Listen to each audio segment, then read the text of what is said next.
No one ever takes a photograph of something that they want to forget. Welcome to the Unrealistic Elephant Podcast.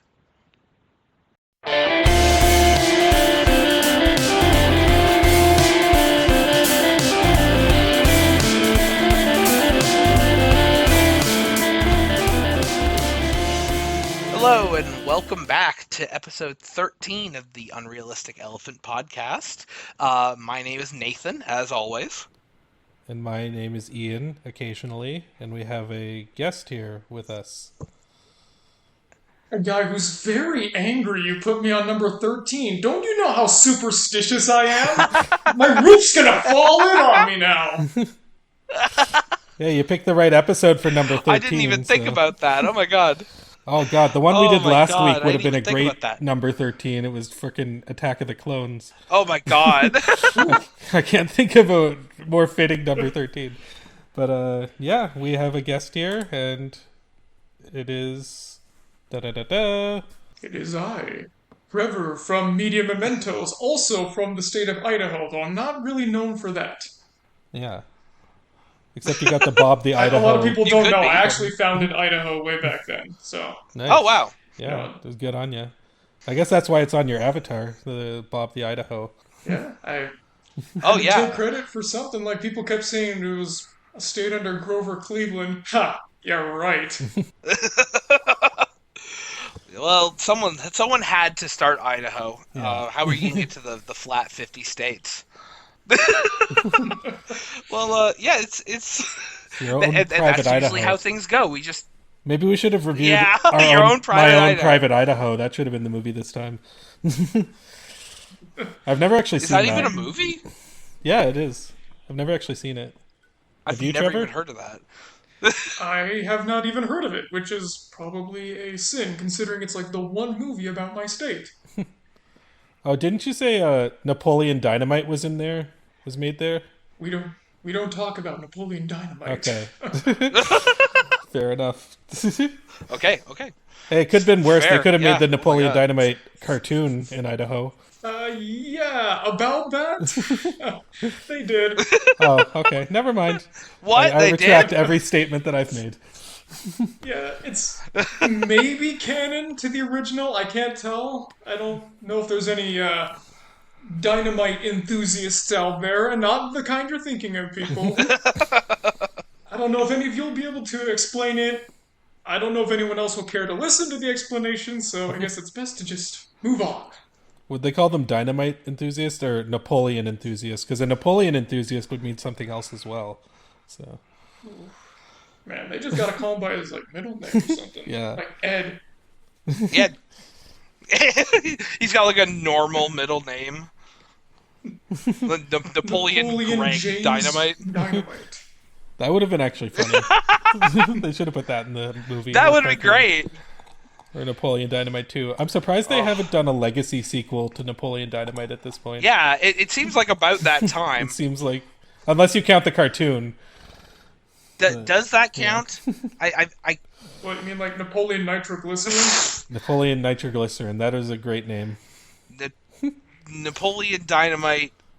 They would name it like what some famous quote from the movie would be the subtitle. It wouldn't even be like a 2. They love that.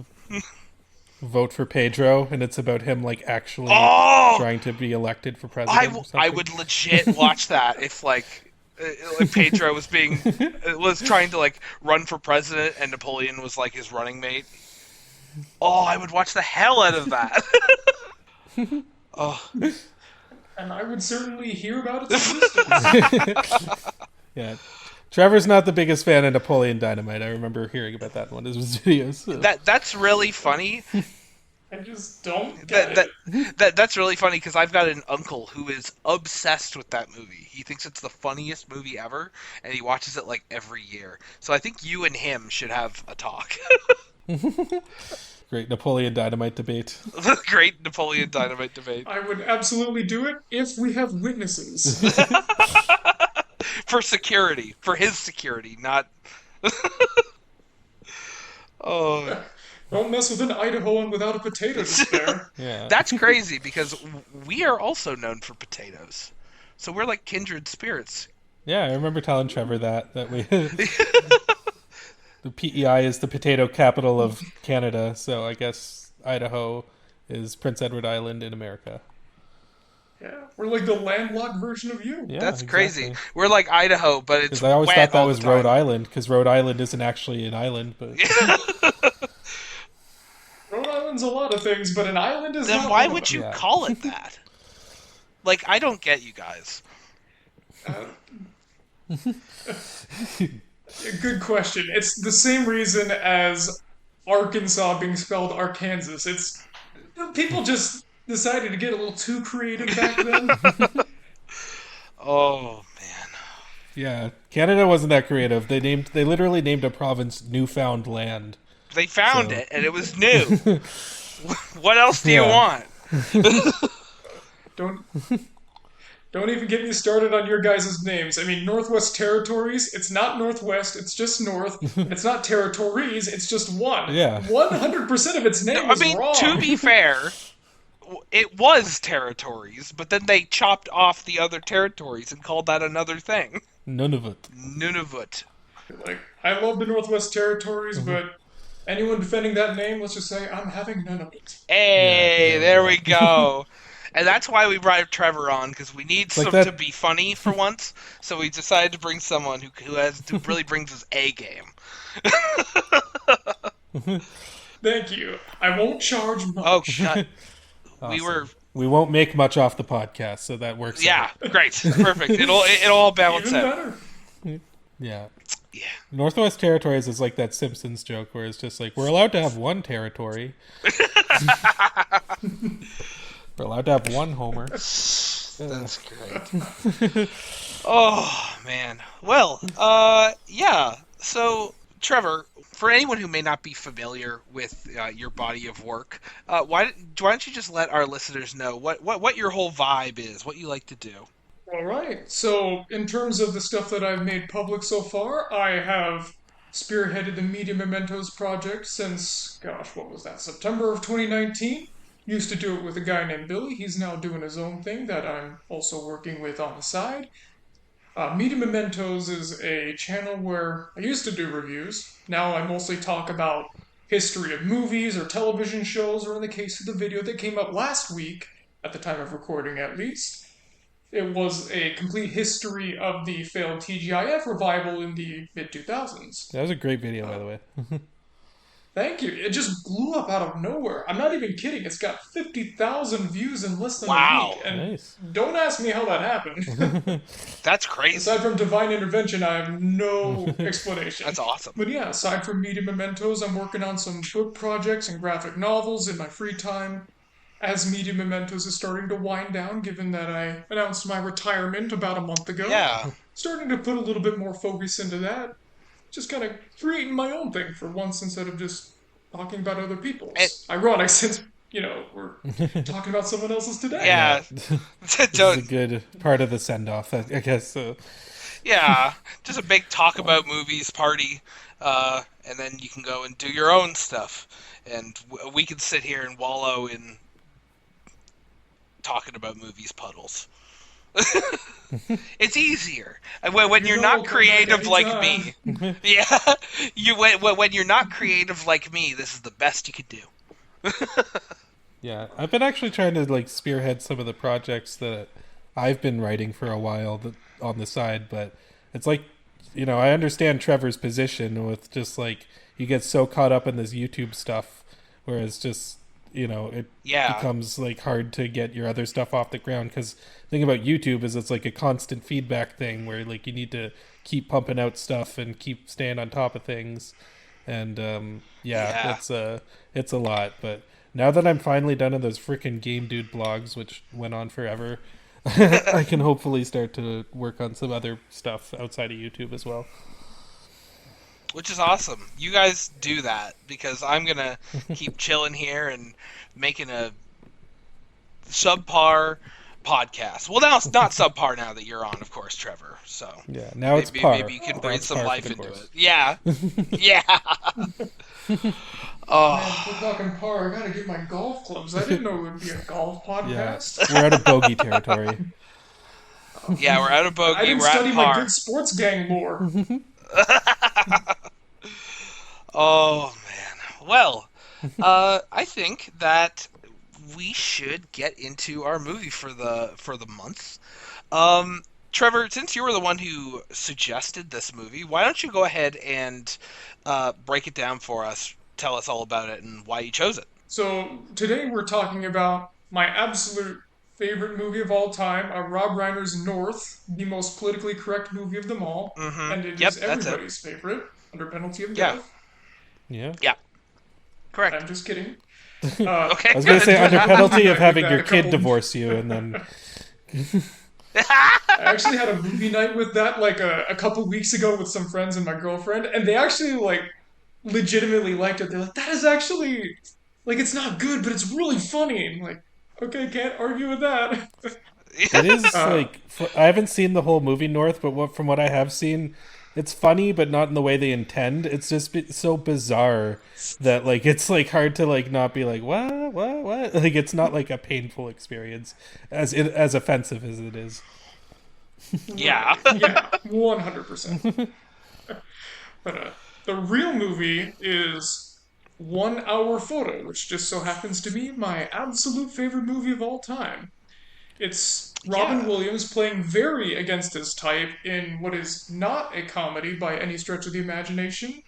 Robin Williams is in a psychological thriller playing the role of Cy Parrish, who is the photo developer at the local Walmart knockoff.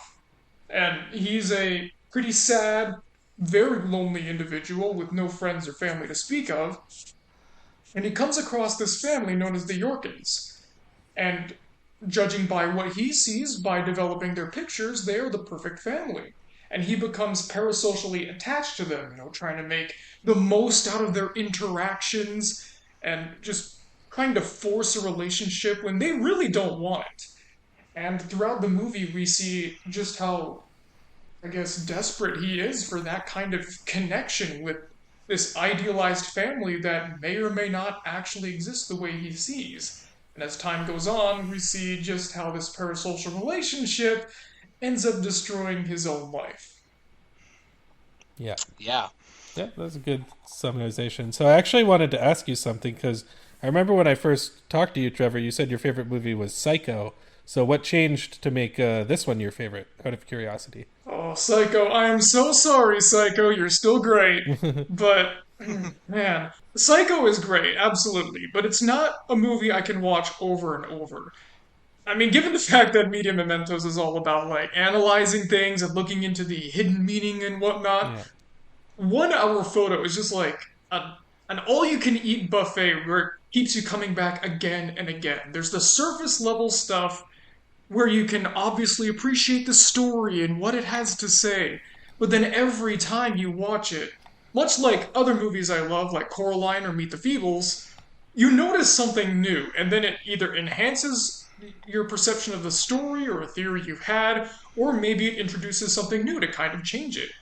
Like, I know I'm getting a little ahead of myself here, but the ending has just such a nebulous meaning, and it's like you gotta really watch it over and over to figure out what is even going on. If there even is an answer. Is this like a "don't hug me, I'm scared" thing where the creators just make something ambiguous on purpose and don't have an ending? Is there actually something you're supposed to find out? I've watched it like 10 times and I still don't know.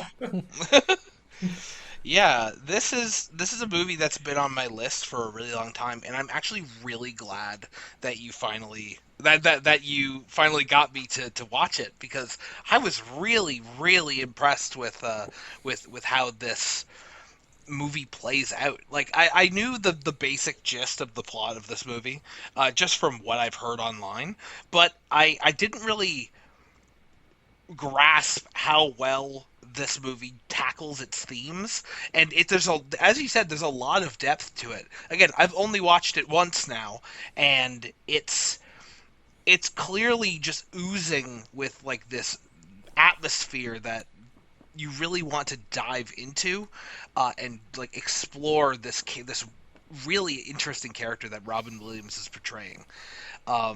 Another thing is the only other movie that Robin Williams has done that's like this that I could think of is probably Insomnia, which I know me and Ian watched that a long time ago, and I haven't seen that in a while. But it really goes to show the range that Robin Williams had this whole time, despite being, pretty typecast in this wholesome, lovely person. When you can really turn that on its head just with a change in how a character is presented, like in this movie. Also, in Insomnia, Robin Williams was kind of wasted because they kept him to like the last act, and he didn't really get to flourish as much. Even though they put him on the poster, so I mean, there was no mystery to who he was supposed to be in that movie.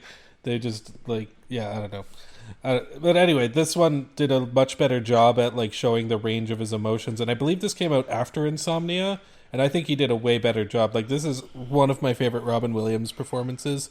I could even maybe say my favorite. I agree. It's just that like he has such a wide variety of different performances, whether that be Good Morning Vietnam or like what was that Terry Gilliam movie he did?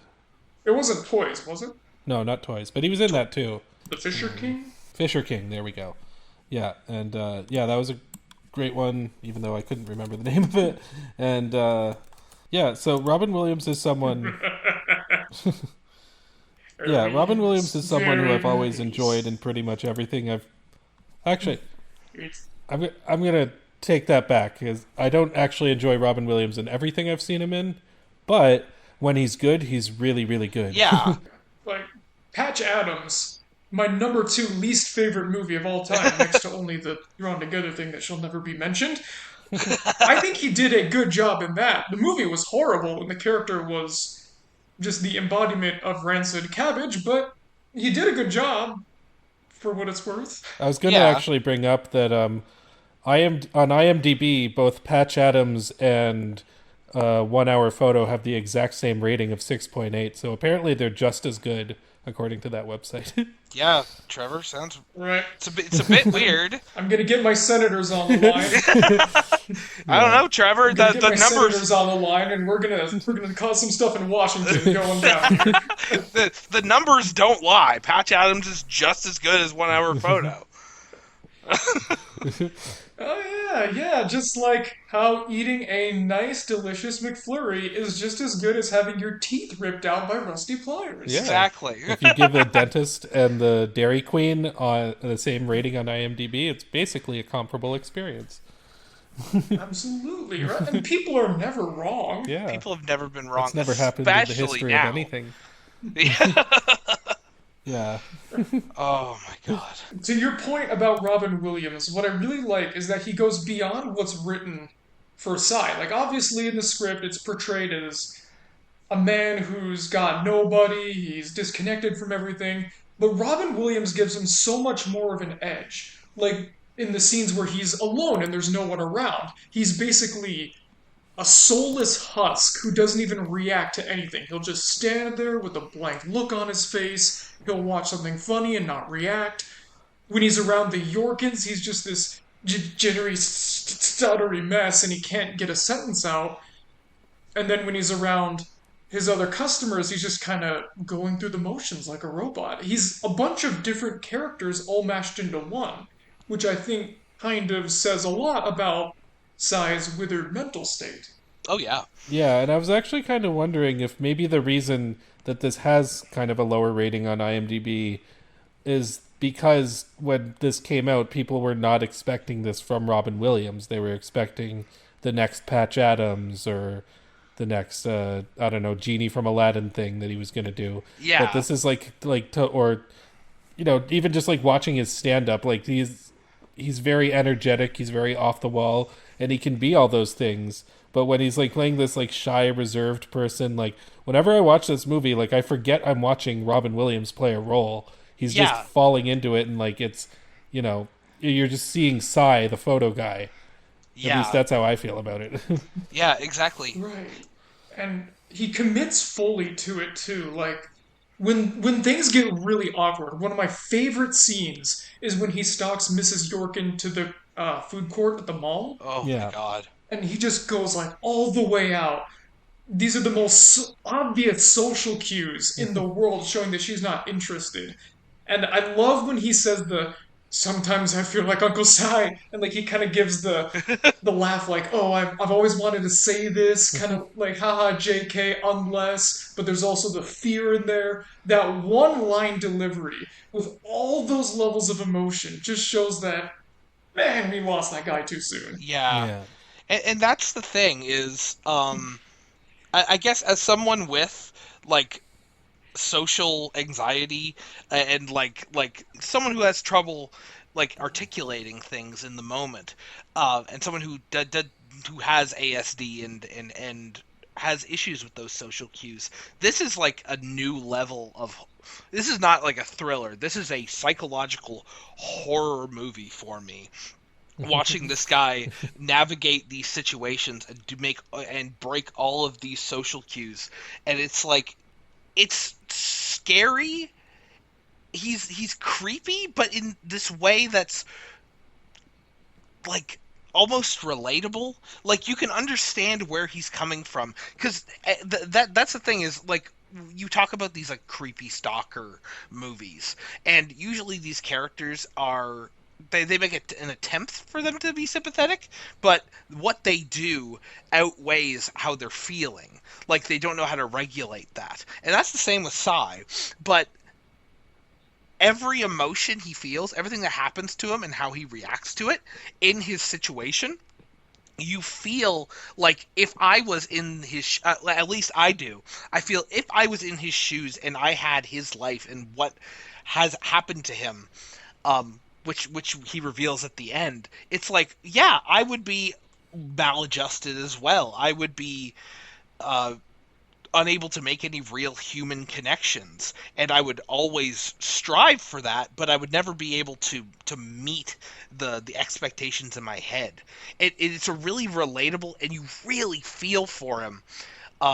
Even to like by the end of the movie, when he's done everything he's done, it still feels so grounded. It feels real. Like in the most in the strongest sense of the word, he feels like a Cy Paris feels like a real person. Yeah, and It that's does, and a person that's becoming more and more common these days. What with I'm gonna sound so old, but like social media and Yeah, all that, you see these parasocial relationships getting started with celebrities, and there are so many sides out there. And unlike Cy Parishes we see in the movie, not all of them are either equipped with good intentions or the mental capacity to handle disappointment when that inevitably doesn't work out in their favor. yeah, yeah, and I mean the fact that this was made in 2002, like it's very. I mean, it feels of that time in sense that like okay, they're doing the 1 hour photos at this like Walmart knockoff thing, which I guess you can still do today, but it's not nearly as common. But yeah, this whole thing where it's like the whole parasocial relationship of social media and stuff like that. I think that's part of the reason this movie ages so well and why so many people have gone back to it is because it's actually commenting on something that's more prevalent now than it was when this movie was coming out. But I mean, I even like the writer director of this movie. I looked him up. He was like a photographer, I guess, and he does a lot of. He hasn't made a whole lot of other movies, but he's done a lot of like music videos and stuff like that. yeah, So I guess he kind of like has this experience of living vicariously through camera lenses, through those type of things, and so he really like you can see those elements of that within this story too. And yeah, and you're totally right about Psy because there's so much of Psy that is very relatable. You don't really defend his actions per se, but at the same time, and you know, if this was a real person, maybe I'd feel a lot like more creeped out by him. But you know, there's the type of like monsters that you see in movies or like the stalkers and stuff like that. There's enough of a he goes just as far he goes far enough to where you don't defend his actions but you still feel bad for him oh because yeah, he's not like some of this you could say is coming from a place where it's not malicious, like he's really just trying to like live this better life of or well, not live a better life but live this life vicariously through these other people to which he thinks is better than his current position. And when he finds out that that's not actually the case and it's a facade, then that's where it starts to crumble around him, aside Yeah. from just losing his job. But yeah. So like that scene where he loses his job, that's kind of the thing that snowballs it because obviously from that point he still thinks, oh, the Yorkins are just the greatest family ever, but now he's going to be detached from them, and that's obviously painful. But at the same time, what's he going to do? He can't just go up to Nina Yorkin and say, oh, well, I've enjoyed developing your photos for X amount of years, and I would really love to have dinner with you guys sometime.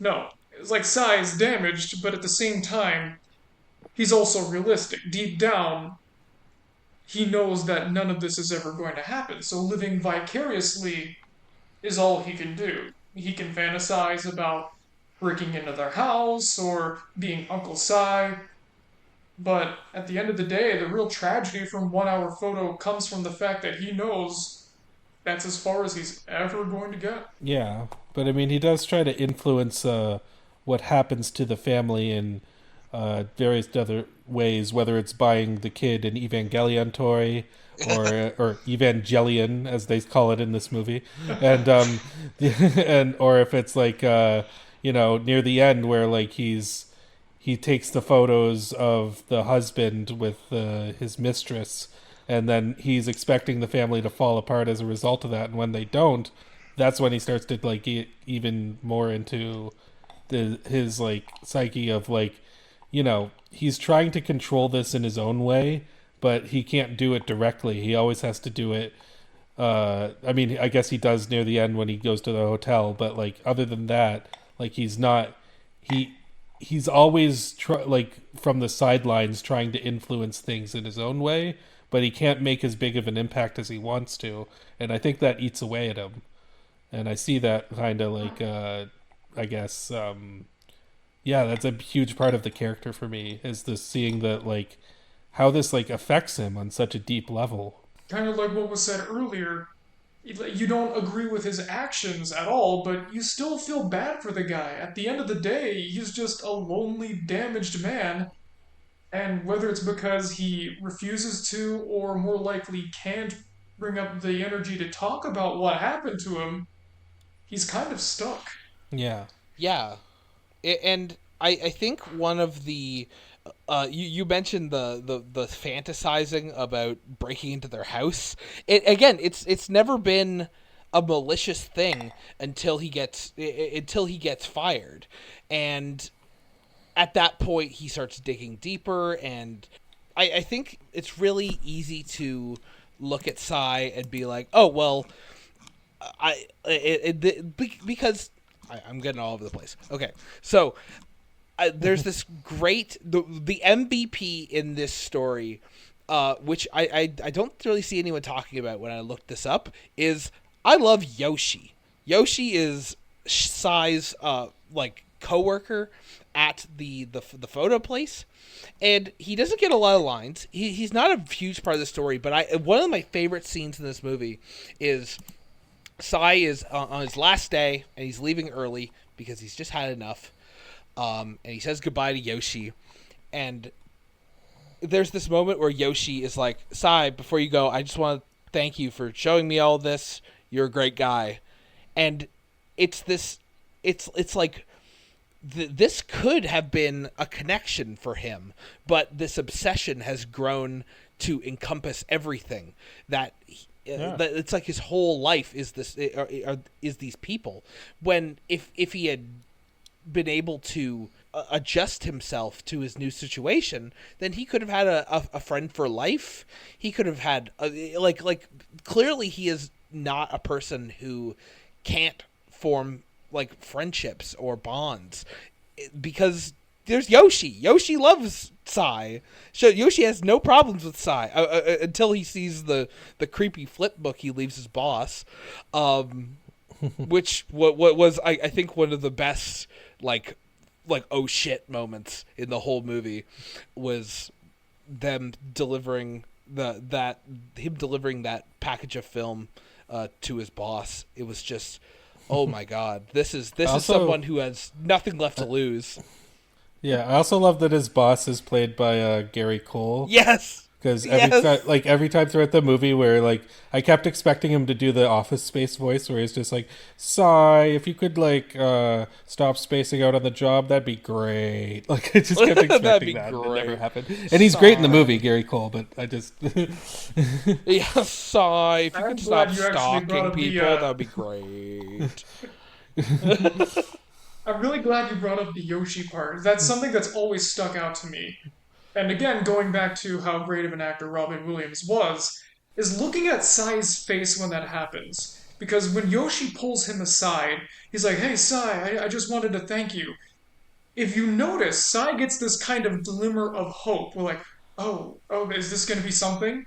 But then when it turns out to just be for teaching me how to use the photo Yeah. equipment and so on, he immediately dismisses it. And to your point, that could have been a connection because obviously in the real world, it's a movie, but still, things don't normally start off with this great, fantastic admission of "I've always admired you," so on and so forth. If he pursued that, he could have had it, but he just dismissed it right away. yeah, yeah, that's exactly it. And the thing is too, like Sai is not an unlikable guy. Like I think if he Oh yeah. had like a social circle, I mean, sure there'd be people there like think he's weird or something, but I don't think that like his personality is not one that his customers like him, his coworkers like him, his boss doesn't like him. But I mean, he has the point is like he has people around him who give him positive affirmation in a lot of regards, but he just can't find anything deeper than that, and which is kind of a that's a really real human tragedy that a lot of people face. It's like, okay, I mean, I can be kind of passively nice, but I can't get into like these really deeper emotions. And yeah, the way that it's portrayed through this kind of you know, both a character study from the point of the writing and also just Robin Williams' performance, it's a perfect balance to really, because he feels like a really realistic person, as weird as he is. Like you can follow his entire thought process from beginning to end as he's explaining it in this movie. Oh yeah. And I think another thing that's really interesting to bring up is just the setting of this movie. Most of it is set in this knockoff Walmart. Save Mart, is that what it's called? Sawmart, Yeah. isn't it? Or is it Save Something Mart? Save. Okay. I think it's Save Mart. Yeah. So and it's almost it at first it just looks like a knockoff of Walmart, but the more you look at this store, it really begins to feel like some sort of biting satire of like a corporate like civilization or society. Because you see, I made a point while I was watching this with my boyfriend. We noticed that there's a scene where Sai is standing over by one of the aisles, and it looks like everything in the aisle starts with the letter C. Like everything has been alphabetized, and everything is just so flat and gray, and it feels so soul crushing. And that sort of interior design also goes into Sai's apartment, with the exception of the big wall of all the Yorkin pictures. It's just everything is this white gray. It's how he dresses. They also talk about like, even his boss says like you're working at Walmart. You aren't a professional. You aren't anything. You're just a cog in a machine. And it's like, how much of Sai's personality is Sai? Does Sai work at a Walmart photo center because he is the way that he is, or is it the other way around? Is Sai reflecting the society he's in, the uncaring society he's in, because of the where he works, because of the environment he's in? It's a really interesting thing to think about. Yeah, for sure. And I was really impressed too with like the lighting in the movie, because it's a lot of like fluorescent lights. It feels like you're actually in these environments. Like it's very realistic lighting for the time, and it really comes across that way. And this was, I guess, it's early 2000s, so it was kind of like the transfer over to digital in a lot of ways.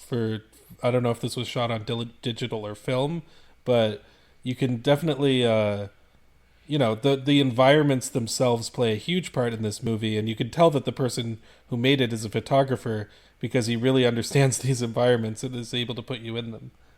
Oh yeah. I also like the use of colors they have too, where in Psy's apartment it's really dull gray, a lot of flat, dark earth tones. And then in Save Mart, everything is so stark and bright to the point where, honestly, the bright, stark colors become more off putting than anything else. Because at least with Psy's apartment, sure, it's kind of dingy and creepy looking, but it still looks real. The Save Mart, it's like almost too clean, you know? Something's not quite right, which immediately helps put the viewer on edge, which is good because, some of the people that work there, they're not exactly quite right either. Yeah, and I've Yeah. worked in places like that with like the really stark like lighting and stuff, and it really is taxing on you. And I Oh mean, yeah. and this movie portrayed that wonderfully. Yeah, it's almost like it's like burns your brain. It numbs you to everything else. It really it's really interesting to think about. And even in Psy's nightmares, he is in this place. And that's the thing is Psy just has this impossibly low self-esteem. He doesn't think he's worth anything because at this point, like Psy clearly cares about his job and cares about what he does. He's like he argues with the photo machine repair guy because of like a point three, like it's off by point three, the cyan, he said. It's like he clearly knows a lot about this just from working here for 11 years. If Psy wanted, he could have like a decent job, or like make decent money and have a circle of people around him.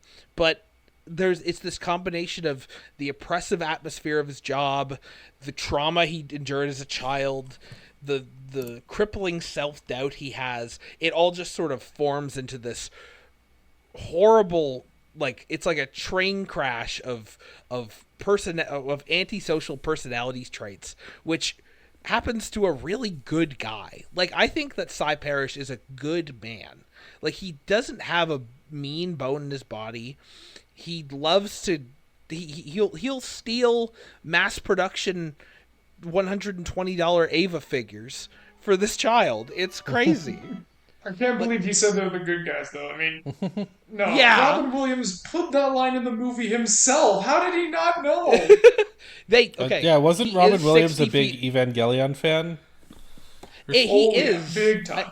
Actually, I watched a video about from an Evangelion channel I've watched before. This video's been my watch later for so long, just until I watched this movie. So I watched it immediately after I finished it, and it turns out that if that might not be the case, it might have been something that the director chose, and then Robin Williams recognized it. It's really vague, but apparently that's it's a very popular movie in the Ava fandom, just for that one reference to the anime. And I think that's really funny because immediately I could say he does not kill good guys. He can't kill bad guys with his silver sword. That's just not true. He does have wings, and he is 60 feet tall. So I'll give that kid 2 out of 3. There we go. Yeah, Yeah. I heard about the Evangelion thing before I watched this movie, and watching it and the fact that they call it Evangelion is kind of funny. But I mean, I guess it was kind of like not that well known like back in 2002. Yeah. So this would have been one of the first movies that really referenced that anime. That's like an American like big movie that's coming out. Well, I mean, this isn't a huge movie, but just a mainstream American movie is, I guess, the point. It has like star power going into it and a decent budget, and yeah. So I guess that was probably. I wonder how many people watched Evangelion because they saw it in 1 hour photo originally. I mean, there's probably quite a bit. Yeah, like why I not? do have to say, this probably wasn't intentional, but I think a good, clear sign showing that there's something not right in the Yorkin household is that they let their young child watch Evangelion. Which, okay, it's like the earlier stuff where it's fine, sure. But if he watches End of Evangelion, I think I'm gonna have to call like Dyfus or something because that's not okay. Yeah. Yeah. I mean, that movie messed me up, and I don't get disturbed like that easily at all. To be fair, though, I went in blind, so that didn't help. Had Yeah. you not seen the series before it? Or, Not all of it, no. that's fair. I mean, it is a. Yeah. It's kind of funny because I knew this was going to spark an Evangelion debate in this episode because like Nathan really loves Evangelion, and I've tried to watch it a few times. I've seen the series and the movie. I just don't get into it. I don't like the characters, but you know, I do appreciate the fandom, and I'm That glad is that the they have point. this for the. Yeah, exactly. I'm glad that they had this reference in this movie. I assume that it was Robin Williams. I mean, if he named his daughter Zelda, I mean, I assume He's he's a a bit of a weeb. nerd. Yeah, exactly. Proud of it. Yeah. But yeah, I guess what we should really get into like specifically what happens. We're always all over the place whenever we talk about these things, but yeah, as we said, Sai has been stealing copies of every single one of the Yorkins pictures, which is really scary. But because of that, he's getting fired from his job, and at this point, he, while admiring his big wall of photos, realizes that Will Yorkin, which I think the most awkward scene for me is the one scene where Will is at the store picking something up, and yeah, and Sai meets him for the first time, and it's so awkward because he's treating him like a celebrity, or like he met John Cena in Walmart or something, and he's like, "Oh, Mr. Yorkin, I'm so happy to finally meet you. You're such a good man." And it's like, who the fuck is this guy? Leave me alone. He's never met him before, and this man's like, "You're a very lucky man, Mr. Yorkin." And it's like, what the fuck are you?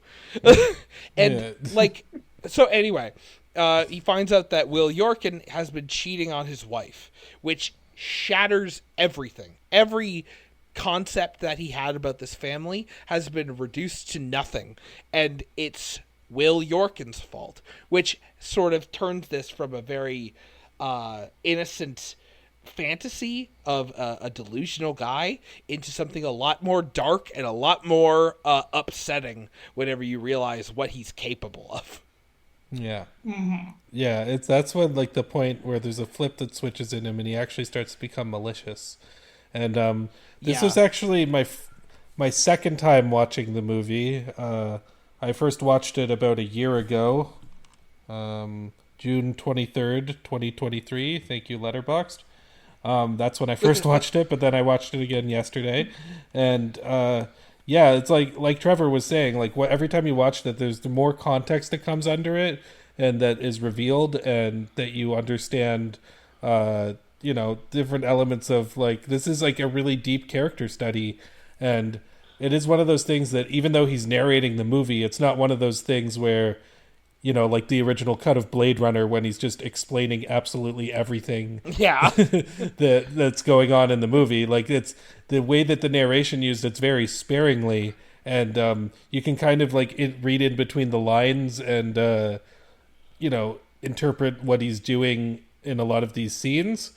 And at the same time, like, it's not confusing, but it also leaves a lot open to interpretation. It's like, it's a step below the end of Evangelion, I guess, is what I'm trying to say. That is what I like about the movie most. Like, there's all these little touches aside from the ending, but I'm sure we'll get there in a minute, where you can come up with your own conclusions. Like, one of the biggest discussions I had with my girlfriend when we watched that, because that is a prerequisite of dating me, you have to watch the movie at least once. One of the things we discussed was when he goes to the flea market and he picks out the picture of his mother, quote Oh unquote. my gosh. It's in actuality just this random picture of a woman. Now, there are a couple things you can debate there, most notably the motive behind it. Because you might say he's trying to manipulate people, but if that's the case, why did he pick a very clearly autographed picture, right? Yeah. Like, no one's gonna buy that. Yeah. Yeah, again, see, I've only watched it once. I didn't even think about that. So much of this watch of it was kind of me wondering what happened to Sai before this. Like, I mean, like, I'm glad the movie doesn't explain like his backstory really, or like his what led him to this point. I'm glad that that's open and ready for interpretation. But it does really make me wonder. It's just like, what was this guy's childhood like? What was this guy like growing up as a teenager? And what was his relationship with his family and stuff? And like, what caused him to be this way? And then even after, when like, you know, he's almost certainly going to prison, it's kind of, I had those thoughts too. It's like, how is someone like this going to thrive and survive in prison? I mean, I'm glad that we get such a small window, but it leaves me so like it, you know, it's kind of like it's kind of the point of the movie of like these taking photographs, and we don't see like what's in between the photographs and all that stuff. Like, I kind of feel that is kind of a big point of like not explaining so much of this character and really having it open to interpretation. It's just like, okay, we see this person in his life right now as the writer and director is portraying him, and whatever happened before, whatever happened after, I mean, it would explain this context, but I'm glad that this context isn't explained. I'm glad that it is kind of this like 96-minute window into who this person is, and we don't have all these things. Like, it's very good at showing you just enough without going overboard with it. Yeah, and another big thing is that matches up with the theme of this movie. Of, he says at the beginning that no, and I said at the beginning of this episode, nobody takes a picture or nobody takes a photo of something they don't want to remember. So, from that point, from that perspective, if we think of this movie entirely as Sai's perspective, he doesn't want to remember that part of his life. He sort of, as you can see, there's no family photos. There's none of his own family, at the very least, in his house, and that's probably because he just wants to be a blank slate, because those memories of his childhood, whatever they may be, are what hurts him the most. And why would he want to subject himself to that much pain when he could just feel numb like he has his entire life? Right, exactly. But at the same time, he's also setting himself up for failure. Because as true as the whole sentiment of nobody takes a picture of something they don't want to remember is, he's not following that when he's observing the Yorkins. He just assumes that they're like the one exception or something, that they live this Norman Rockwell idealistic life, when all he has to do to wake up from his delusions is to take his own advice. Yeah, it's very poetic in that regard. Yeah, for real.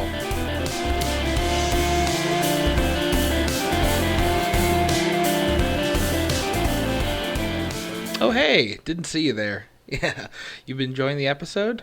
I hope so. I'm working real hard on it. Oh, shut up. This is editor Nathan, just stepping in to give you guys a little break. You got halfway through. I'm glad you're liking it. If you don't like it, I'm surprised you sat halfway through us talking about a movie. That's your own damage and path. That's your own walk with God, I guess.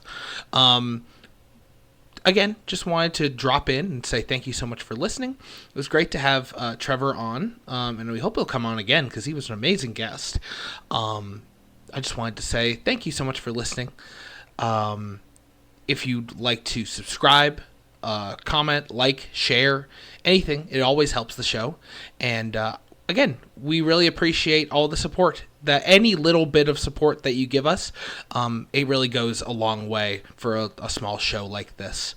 So yeah, that was your break. That was your little break. You got to get back into it now. So quick, go.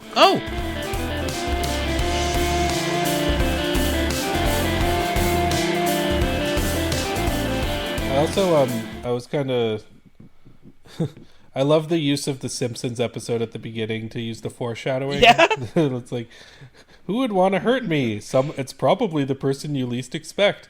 Like that was like, it's kind of funny because like that's like obviously a parody of like really cliche lines, and they were able to take that parody of really cliche lines and use it in a way that it's actually threatening again, which I absolutely love. Like that was such a smart decision.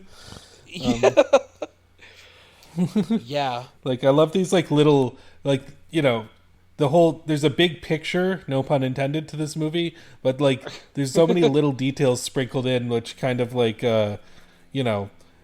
it's like you said, in terms of the rewatch value of this has like an endless rewatch value, I would say. And I, having only seen it twice, I did like it significantly more the second time I saw it than I did the first time. And like, because it's not just like a one and done psychological thriller. It's like, okay, that was a fun little ride. Like this is something that you can really look into and interpret and dissect. And it's I guess that's why it's like aged so well. I guess like when it came out, it got good reviews. I think audience reception was kind of mixed on it, if I'm not mistaken, and I don't know if it did very well at the box office. Trevor, you could probably inform me on that, but So people thought it was good, but not enough to kind of make it a big smash hit, and it did well. Mostly people just kind of commented on how novel it was for Robin Williams to be doing this. They didn't even really talk so much about how well he did. It was more, oh yeah, he does a good job in this role he doesn't normally play, and that was pretty much all the buzz I got. And then it was years later where people started to pick it up, and well, now here we are. yeah, Yeah. exactly. And now it's like a certified classic from the 2000s. So Which is yeah, which it's is just funny how honestly time works. one of yeah, and honestly, my favorite genre of, or I guess not genre, my favorite era of movies, I guess, is that 2000s era, because especially this isn't counted under that, but like that pre 9/11, like anything's possible, is immediately shut down with this like grim tone of most movies that happen after 2001, and this movie is no exception. It's really another thing I wanted to mention is the atmosphere is nothing without the music in this movie is really incredible and really sets this like it's not strictly creepy music. It sort of feels like nostalgic, like makes you think about like happier times, but in this key that sort of makes you think that okay, something might not be as it seems here. It's some really incredible score, and I think what I heard was that Trent Reznor was going to do the music for this. Yeah, Is that yeah, that's correct. is what I heard. Yeah, but I don't know what that would have looked like, but with what we got, I'm very, very impressed with how this movie sounds.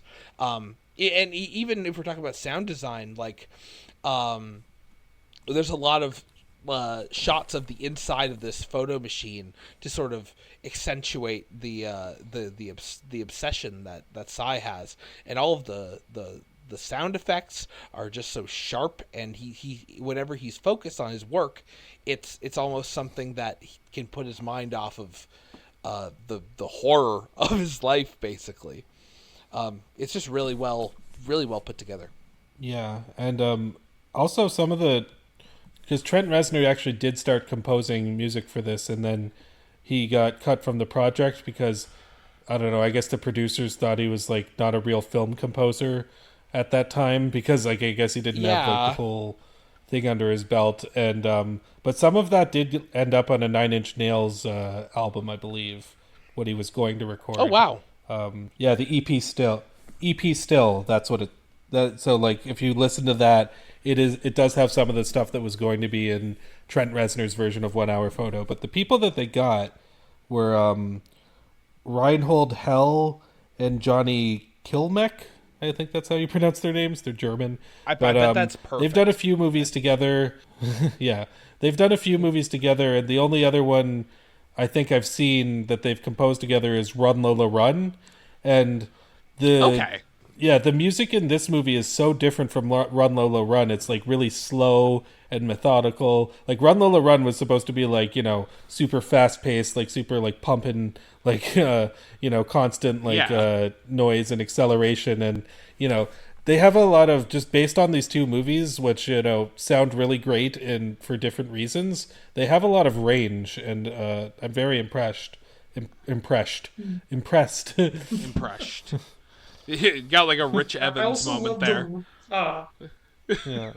I also love the minimalism of the soundtrack. I've listened to it a lot in my free time, and I'm like, wow, there's 5 notes to this song or something. Yeah. Like the Yeah. main theme Sai has when he just goes walking from place to place is just 2 notes repeated over and over again. But man, they managed to pull it Yeah, off. it's that John Yeah. Carpenter kind of a mentality of just like, you don't need that many notes in your song, but just play it in a way and it'll be extremely effective. And that's true of John Carpenter's soundtracks, and that's true of this one too. So Yeah. I think I think at this point I'd like to talk about like the last act, because that is probably the most like it has the most substance to it. There's a lot of layers to what happens after Sai loses his job and finds out about Will. So yeah, well, what do you guys think about the ending of this movie, or I guess at least the third act, about what happens, and the actions that Sai takes to teach Will about, I guess, what he's done wrong. well, the one of the things I find really interesting about Sai's like view of Will and how that changes is that, like, if you really think about it, it's like, okay, Will is committing infidelity. He's maybe not the greatest father in the world. Like, there are legitimate reasons to be upset with him. He's not a very likable person in a lot of ways. And Yeah. but when you live through this parasocial relationship and you build him up as like this great father figure, this great husband figure that you'd love to be, related to and be like an uncle for Family them. member. Like all these different things that, like, it's kind of this thing. It's like, it's kind of like, is it karma or is it going too far? And I mean, obviously I think Sai goes too far with it, but it's this thing, like, I think that the fact that, like, he doesn't actually hurt them, he just takes photos of them. Like, when you watch the movie first, like, it doesn't reveal that right away, so it's kind of like, oh, well. Yeah. Yeah, it's like, oh, well, if Sai actually did this, then there is no forgiving him, like, if he did actually kill those people. But, the fact that he was just kind of, like, trying to humiliate them, it's like, maybe on some level they would almost deserve it, but at the same time, it's like, the fact that it's like coming through this like completely screwed up lens of how Sai sees society, and the fact that he goes as far as he does with it, is like, it's really, I really love that the direction they went with that in terms of how that played out. I agree with that, absolutely. Uh, and there's a whole bunch of layers to draw from that, too. Like how when Sai breaks into Will and his mistress's hotel room, he doesn't actually take pictures of them. He just wants to scare them. All while drawing back to his very terrible childhood, and I'm sure that hurt him a lot to go back there. And there's a lot of theories that I've seen float around as to why he did that, as to why he only pretended to take the pictures and in actuality took pictures of like a faucet and a towel. I keep going back and forth honestly on why I think he did it, but I actually have a I don't theory know. about I that. think at the end of the day, he just wanted to ruin, the family, humiliate Will, and hey, maybe going a step further, maybe he never really planned to get away. He You also, know? I kind of Yeah. don't think he did, because, like, especially watching it this time, the way that, like, he gives those photos to his boss, or well, to Yoshi, who gives them to his boss, and then they go to his apartment, and then they see the wall, because I think he knew that they were going to investigate him, and I think that they kind of knew that they were going to put the pieces together, and something was going to happen that caused him to go after Will. So I actually do think that he was trying to get caught in that regard. Even though he did kind of run away, I think maybe that might have just been like a heat of the moment kind of thing, where he was. But then again, like that's the interesting thing. Like had he just stayed there and got caught, it would have been very cut and dry. It's like, okay, that was his plan. But the fact that they had this kind of chase with him where he was trying to get away, it's a little bit more ambiguous as to what his true intentions were. And that's something that I think this movie did really, really well. Yeah. What I actually have a theory related to the photos he took while in the hotel room. I looking over a couple of these scenes again, one thing I noticed about these photos is earlier in the movie, Cy gives I am blanking on the kid's name. He gives the son a disposable camera for his birthday. And eventually he develops those photos, and all of the photos are just sort of out of focus, like what a kid would take pictures of, just playing with a camera. And he's sitting on the floor of the studio just crying over these photos. He's obviously deeply affected by them.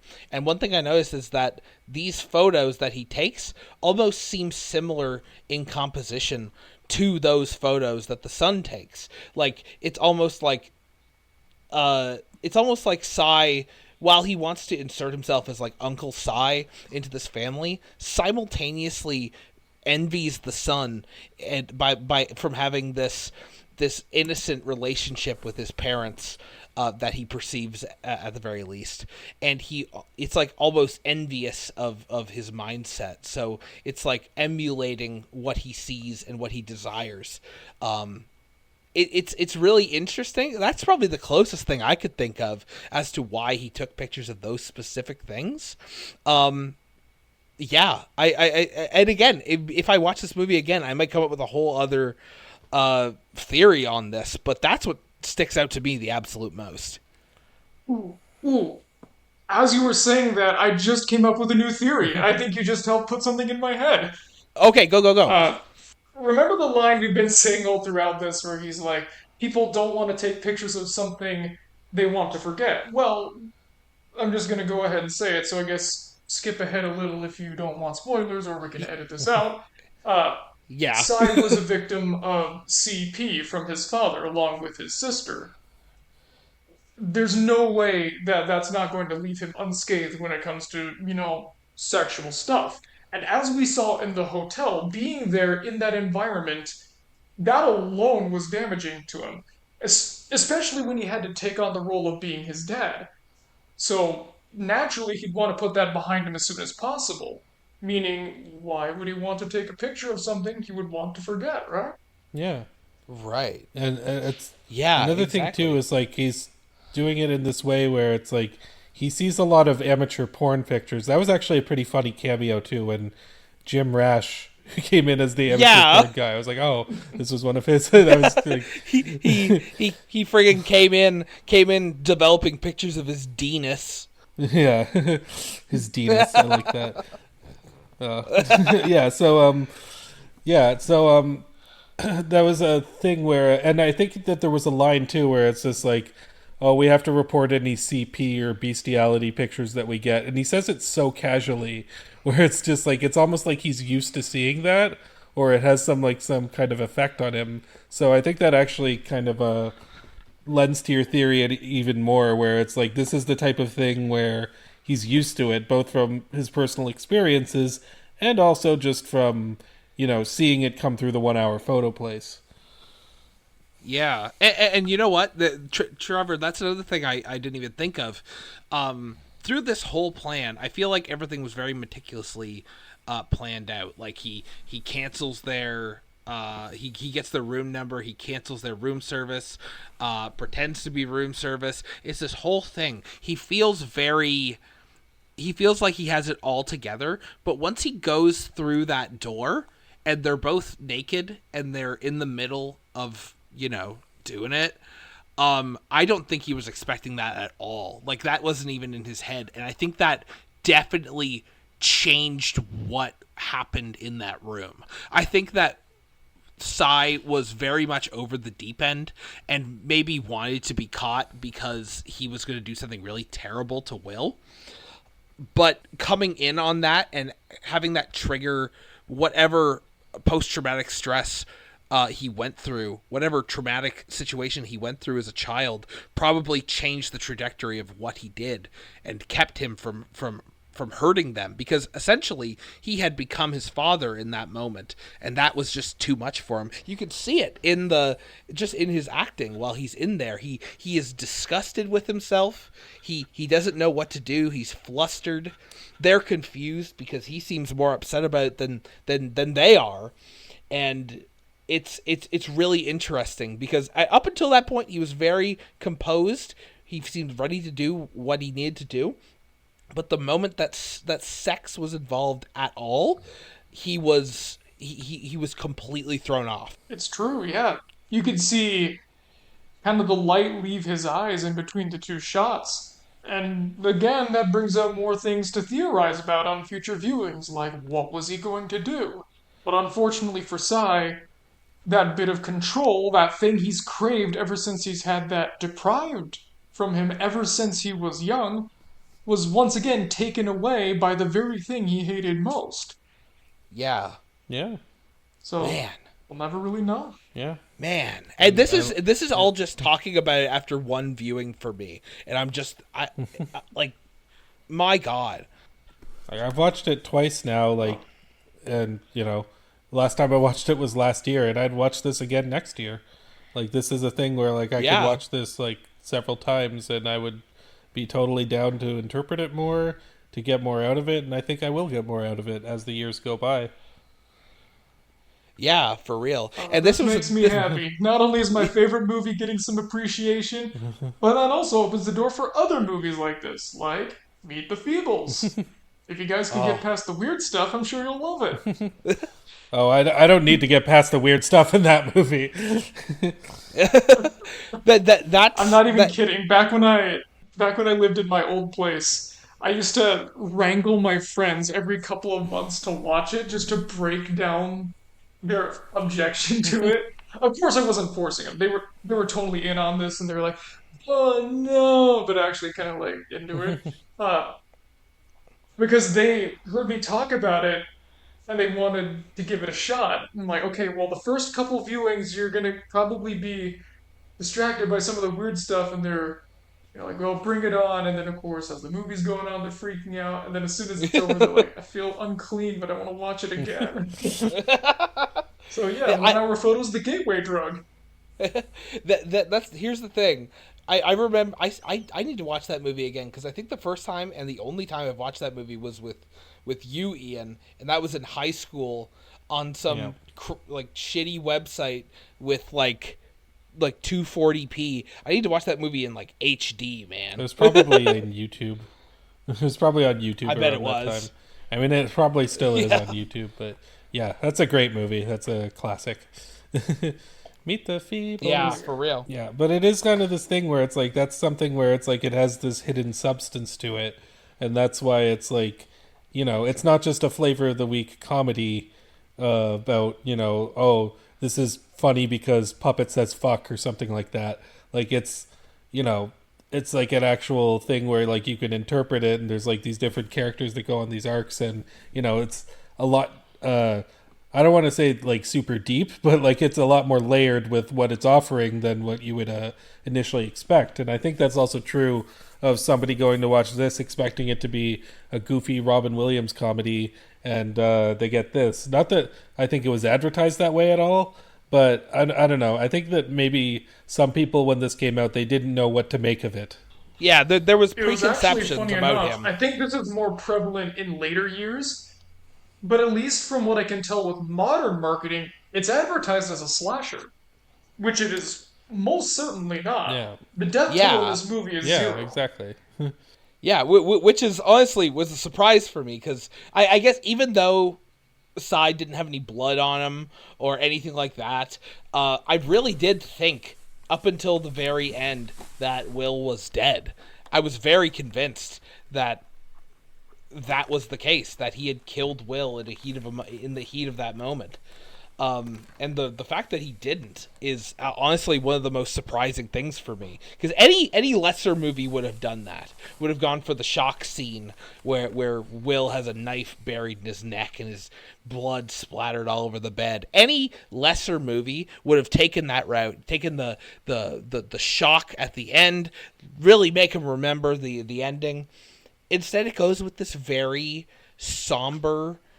There's this great scene that doesn't involve Robin Williams at all. Is after everything, Will comes home to his family, and there's no dialogue. It's just his son hugs him, and Will gives his wife this little knowing glance that like nothing's like it really. That's another thing is you could take a lot from that. Is it's like this like the trauma that will push them away, or is this something that's going to like push them together and heal what they have? Because there's so many ways that this could affect somebody just because of how bizarre the crime that was committed was. Yeah. Right. And to your point, a lot of people would be quick to say, "Oh no, they're going to break up. I mean, it's infidelity." But don't forget, when Nina first found out that there was an active threat going on, she tried to call her husband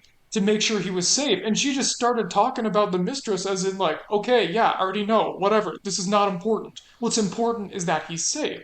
So it gives some credence to that theory that maybe this is going to work out. Unfortunately, it's just for us to decide, so I guess depending on the person, they either do or they don't. Yeah. Unfortunately or fortunately. Yeah, and also there's the whole thing with Cy slipping a picture of Will cheating on his wife into those photos for the son, and the mother sees them, and we don't really get to know what she thinks about it. She pulls over on the side of the road and she processes it, and she goes home, which actually results in I think the funniest line in this movie, where Cy is watching them from his car through binoculars through the kitchen window, and they're having dinner, and he's waiting for her to confront him, and she says nothing, and he says, "What the hell is wrong with these people?" While he's stalking them from like 3 blocks away. Such a good, that got a big laugh out of me. But yeah, like this it's like is something Game Dude would do. Yeah. What the hell is wrong with you, Alana? You stalked me, I can't stalk you back? Not to bring everything back to Game Dude, but it is kind of like everything always comes back. Yeah, to exactly. Dude. Yeah. But yeah, there's just so much to dig into. This movie's like cheesecake. It's so thick. And it's just everything. There's so much substance to it, you know? Yeah. It's not like The Cell or something where it's just a bunch of pretentious nothing that pretends to have meaning. This is something that clearly a lot of people cared very deeply about and took their time when it came to crafting. Yeah.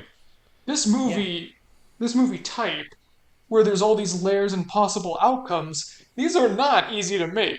One little mistake and everything falls apart. So you can tell they care. Yeah, exactly. Like there was a lot of different editing choices. I mean, I don't know like what deleted scenes exist for this movie, but I mean, just watching it in this sequence, it does feel like kind of meticulously perfect. And it's like it's not just a bunch of weird stuff. And also, how dare you insult our mediocre Canadian movies like The Cell? But, there's so much more substance to this than you would get out of like your average thriller, or your average character study, as like your average movie. Like this isn't even a long movie; it's like 96 minutes, and it feels like there's, it wastes no time in what it does, and like the only movie I think that was this deep of a character study was like Taxi Driver that I've seen, where it's like like going into the loneliness of men. Like this is actually a very similar movie to Taxi Driver in a lot of ways.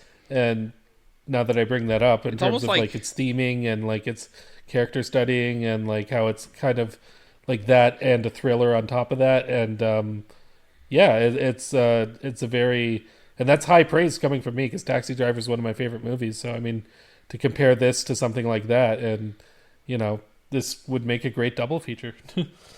Yeah, it's almost like You're giving me the ideas. it's almost like the inverse to Taxi Driver. Like their main characters are both suffering and lonely in their own way, but they both deal with it in completely different ways, but sort of in the same way. It's very interesting to think about. Yeah, exactly. I guess we've already talked about this, but you guys mentioned Meet the Feebles for deep pieces of media that have a lot more layers to it. Might I suggest Evangelion? You can knock it out. I don't know if I could do that, man. I'm way too sober.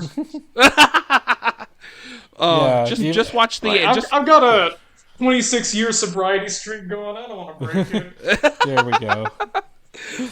There you go. Well, anyone who doesn't care about breaking their 26-year sobriety streak, check out Evangelion. It's one of my favorite shows of all time. I would talk about it for longer, but I don't think we have the time for that. One day we're going to All I do know an is that there's Evangelion this podcast. I 60-foot know it. some guy with a sword and he fights all the bad guys. That's all I know. Ian, Yeah. me and you should do a podcast. Me. Me and you should do a podcast where we watch all of Evangelion, like do one episode per episode, like a full watch through, and I just sit you down and I make you watch it. Hey, to be fair, I don't hate Evangelion, and I've really tried my hardest to get into it, and I just can't. I really want to like that show. I just don't get anything out of it. I've tried. I'm sorry. I mean, it's not that I don't get anything out of it, but it doesn't connect with me for whatever reason. I've watched the series multiple times, and I just can't. I don't. I mean, that's fair. I mean, a lot of these I don't anime wanna say things. It's bad. It's not. Yeah. I wouldn't say it's bad. A lot. I think there's a lot I of think it's anime objectively bullshit. very good, especially End of Evangelion. Even though I know that apparently that whole thing was made during a mental breakdown and it shows. That's what's great about it. It was just a lot for me. I think it's just kind of the association with again, I went into End of Evangelion blind and was like, and it was really late at night too, as it was Oh my as I was god. going through some really personal stuff, so it was this is not what I needed at all. Oh my god, That's pretty- I cannot imagine watching End of Evangelion with no context, no preparation of what you're about to watch. That is really funny, Trevor. And I'm sorry you had to go through that. Man, dude. The third impact scene, my jaw was on the floor, and I'm like, okay, I know I've heard the song. The song is good. Now I know the context, and oh no, what's happening? Oh, the guy's getting bit in half, and they're all melting into Fanta, and there's all this pleasure screaming and the crosses. Oh man. I can totally take brutal. myself exactly back to where I was emotionally. It's actually kind of funny, Trevor, because I remember when you were wrapping up, when you said you're going to wrap up Media Mementos, I was kind of wondering, are you going to do the thing that every other YouTuber does, where they do a parody of Evangelion, in the thumbnail, is the end of Media Evangelion or something, where it's the image of the half face and setting. It's I'm waiting for that, but I don't know. Now that I've said it, it's probably not going to happen. Or you heard I'm it gonna, first do here. it all wrong, and it's gonna be it's gonna be Billy's head in the water, not mine, and the two people looking on are gonna be I don't know, Mondo Owada and Dan from Dan Versus or something, just totally unrelated characters. Trevor, you've just painted me such an amazing picture. I need you to do this now. You need to do this for me. Yeah, you got to run that. That'll be Billy's last contribution to the channel. That would be I really guess funny. I could pose for Mondo. I'll get the coat. I'll get the wig. Nice. Yes. I wouldn't make an effective cosplayer because I don't say any of those no words. The only thing I think I could cosplay effectively is like Bobby Hill, and that's about it. Bobby Hill. Like, yeah, or maybe I don't know. Maybe when they do the King of the Hill reboot and they have an adult Bobby, maybe it'll just look exactly like me. How are they going to do that without the voice of Dale? Have they said what they're Or the voice of Luann, or like, but the Yeah. That's right. yeah, And the voice of yeah, Lucky, exactly. too. Lucky's gone Yeah. too.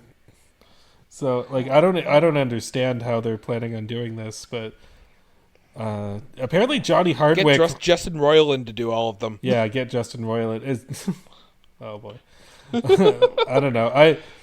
I, you know, to quote Yoda, I sense much fear in that that King of the Hill reboot that's coming out. But, yeah, Yeah. I'm just gonna say it. I have called every single reboot. I have predicted them accurately as to their quality every single time. Everyone gets mad at me for saying these things. Then when it comes out, I'm just there going, "Ha! I was right, and now we're all miserable." Oh my I god. mean, 13 times the charm. yeah, exactly. Yeah, you were on number 13, and then we'll get that at. Oh boy, like, I don't. Yeah, I kind of think that you're right about the King of the Hill thing, and I remember there was one time when Megamind 2 came out, and that was getting Jesus. lambasted, and I haven't seen it, but I know that the director of it, Eric Fell, was pretty upset because he like stood by the movie, and that was also around the time that he commented on my video about the head, saying, "Hey, thanks for the review." So I was kind of like wondering, like, oh, maybe I gave him some positivity when he's dealing with all this Megamind 2 backlash, which would have been nice for him. Oh my god. Hey, Man. actually, speaking of Megamind 2, Ian, I have someone at my work who wants us to watch Megamind 2. So that might be coming up the pipeline at some point. Okay. Oh, no. Good luck. Oh god, I don't even know what to expect, I- and maybe that's a good thing. Hey, to be honest, guys, I don't think I've seen Megamind 1. We should just watch both of them. Mega Man 1 is fun. It's a good one. Yeah. I hear it's really good. It gets better when you're older.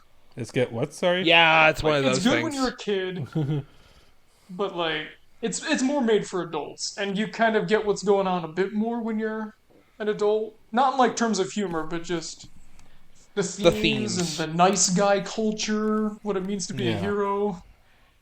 Yeah. Yeah. I think I'm going to need to watch that.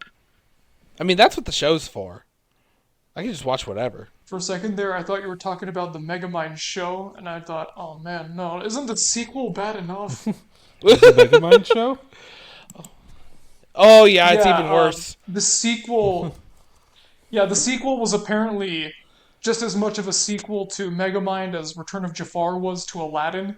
And the whole thing was just a backdoor pilot for a TV show where Megamind teams up with a teen social media influencer. Okay. I'm not making it up. Every day we stray further from God's light.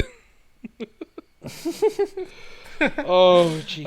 I think that's a good way to wrap that up. Wrap that discussion up. That's the perfect final line for this. But yeah, definitely. I mean, I know we spoiled the whole thing, but definitely check out 1 Hour Photo. And you know what? Even if we spoiled the whole thing, like we said, it gets better on multiple viewings. It gets better the more times that you watch it. So, you know, maybe it won't be that bad. Yeah, and you should know by now that we spoil everything by accident. Yeah, exactly. If you don't like it, feel free to complain. My address is Idaho. You can write to me. Yeah. I'll take the letters. Yeah, just write to the state of Idaho. Mr. Idaho will take all the letters. Yeah. And then my governor is just going to look at it and go, what's all this? 1 hour. Oh, this is for Trevor.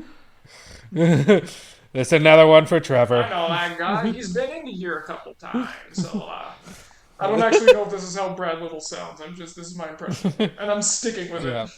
it. That's a good hill to die on. So, Yeah. yeah. Oh, I guess we'll wrap things up.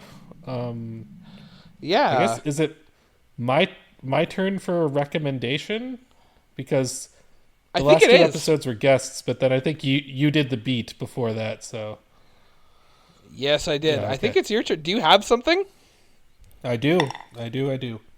So Awesome. I knew that this. No, I'm not going to recommend Evangelion, so don't get excited.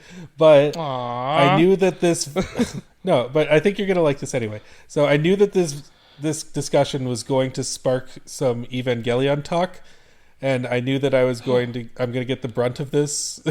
So I decided that, you know what, I'm going to do something that could maybe redeem myself, which is recommend a movie from the creator of Evangelion that I actually do really like. So my recommendation is a movie from 2000 called Ritual. And yeah, it's a live action movie from Hideaki Anno. And I saw it a while ago, and I haven't seen it since. But since then, it seems to have gotten like a huge cult following. So, and I did like it at the time. So, yeah, that's gonna be what we're watching next time. Awesome. Do you want to say Hideaki Anno so I can copy that over what you just said? Hideaki Anno? Okay, sure. That sounds worse to me, but I don't pretend. That Well, I he know didn't. The man didn't choose pronunciations. his own name. Oh, no, and it's also probably yeah. fine in Japanese, but it sounds like Hideaki Anno. I don't know. It sounds like I said it the right time, the right way the first time, but I didn't. So screw you, reality. Well, yeah, yeah. Well, that sounds awesome. I'm actually really excited for that. I don't think I've heard of this. I'm pretty sure I've probably seen it around somewhere, but yeah, I'm really excited to check this out. Yeah. Okay. Awesome. And all right. Yeah, if you enjoyed the podcast, you can like, you can comment, you can subscribe, you can do all those things. You can check me out at youtube.com/okfinebethatway, where I make videos about Game Dude and Confused Matthew and Moral Oral and other things. And you can go to Media Mementos' channel, where he does a lot more stuff than I do even. Yeah. You can also come by to Idaho to say hello, but please come only if you're invited. Yeah. And I'm not just talking about to my place, I mean to the whole state. Okay, well, didn't you just invite them? No, it's... You said, please come to Idaho. Oh, God! Oh my God. I gotta just go like buy my rumbling. Make them watch All right. Napoleon Well, Dynamite when they 50 cops enter to the the Napoleon Media Dynamite Mementos cartoon. are on Get them their to way. leave. Make that the stipulation. Is like, you can come to Idaho, but you have to watch all episodes of the Napoleon Dynamite cartoon, and then you're granted access. And then they all turn around. They're like, not worth it. Yeah, they do the Napoleon Dynamite run, like the offstage. Quick, to Montana. But yeah, you should probably lock up all your potatoes, just in case. So yeah, that's probably the next thing you should do. Yeah. Yeah, man, you are right. I'm standing next to a curio cabinet. Maybe I can store them in here.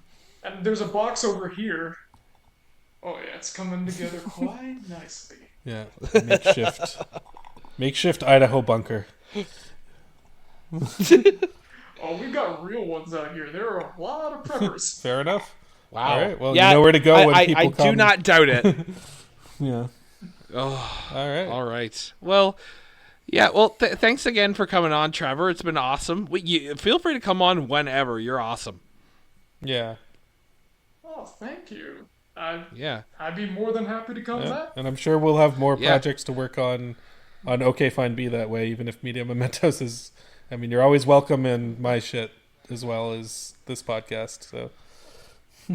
For sure. Thanks, man. I always love collaborating with you. Yeah, the Edarim one was one of my favorite videos we've made, so... On either of our channels. Yeah, go check out the Edarim video. Something like that since high school. That was a bucket list item, man. I'm not even kidding. Since high school, I've always wanted to document Ed in some way, and well, now we finally did it. And like you said, it was a great job. Yeah, I think. exactly. Yeah, for sure. Yeah. Imagine my surprise though when I was watching one of my VHS tapes I got from Northern Arizona, and during a commercial break, here's just Ed, and I'm like, must take care. That was great. I ended up using that video that you recorded of it in the documentary. I remember. Yeah. Yeah, that was a great one, and yeah, we can make more. Well, it's actually kind More of funny. content. It was yeah, on the Confused Matthew video that I made the other day, somebody commented is like, "Hey, would you ever consider doing a documentary on Ben the Looney?" It's like, whoa, not only have I considered that, we've actually talked about that amongst ourselves. So maybe that's in the future. Oh wow! Maybe. So Anything you guys make is gonna be great. yeah. Oh yeah, I guess you guys haven't actually All right. interacted, but before this, but Trevor, you did the Irate Gamer video. You had a cameo where you were sent the email to James, and then Nathan did the response, which was the Mike Matei criticism of the letter. So It was the role I've yeah. always. It was the role I've always wanted to play for my entire life. Mike Matei. Yeah, Yeah. Oh, man. he's my hero. Now you gotta do a favor for me. Can you do the Inspector Gadget thing you did? The Miney Those brown Crafter. bricks in Minecraft. But I love Brown brown bricks bricks in in Minecraft. Minecraft. I like to play Minecraft on my computer book. Brown bricks in Minecraft. I love placing brown bricks. It is my favorite thing to do in Minecraft. One of my I will favorite just things hey, to- I will just walk around my house saying that sometimes. Whenever that comes to mind, I'll just be like doing the dishes like brown bricks in Minecraft. I love those old bad like internet skits. They're just the best. Like my girlfriend and I, we finished playing our Rain Code a couple weeks ago, and the twist ending blew my mind. And I'm like, okay, I have to reel from this twist because we got like an event we got to go to. I know what will calm me down. Melvin, brother of the Joker, and I actually sat down to watch it. Melvin, brother And of it the did the Joker. trick. I don't know if it's just because I do a lot of videos on that era, but I've really found I've refound my appreciation for that era in a lot of ways. Yeah, and one of my favorite things to do too is my sister, if she ever like is doing something to like intentionally annoy me, I'll do the Mike Matei voice that he does in Elmo and Grouchland. Is like, Elmo wants his cum rag, and so that'll just immediately like, stop it. That's a good defensive mechanism.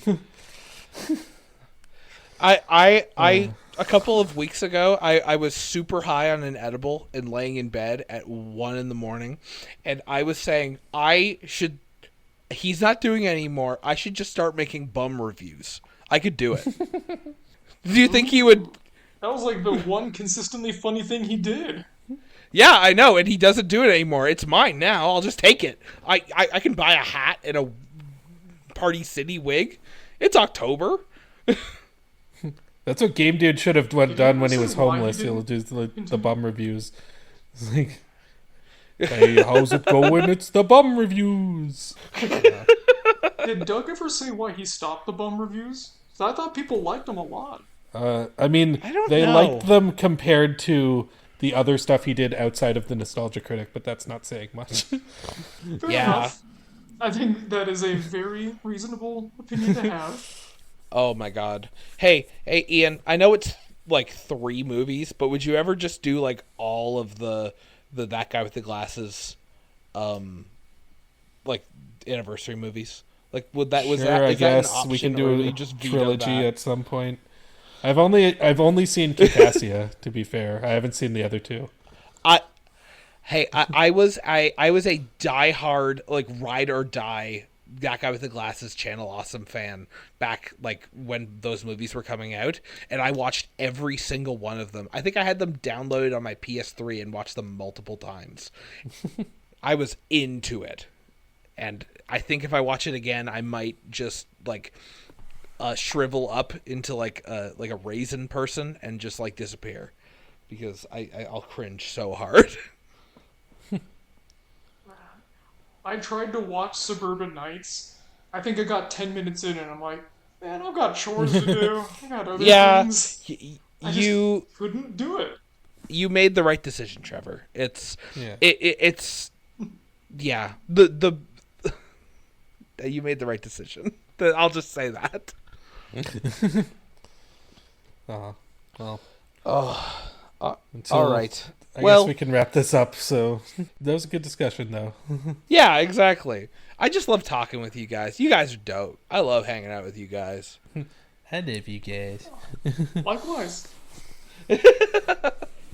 All right. Well, yeah. So, yeah, from us at the Unrealistic Elephant Podcast, that is the end of this episode. So thank you so much for listening. Yeah, I will let you go, and we'll see you in the next episode. See you in December. Yeah, I guess this will come out next one. Yep. Bye-bye. Vote for Pedro.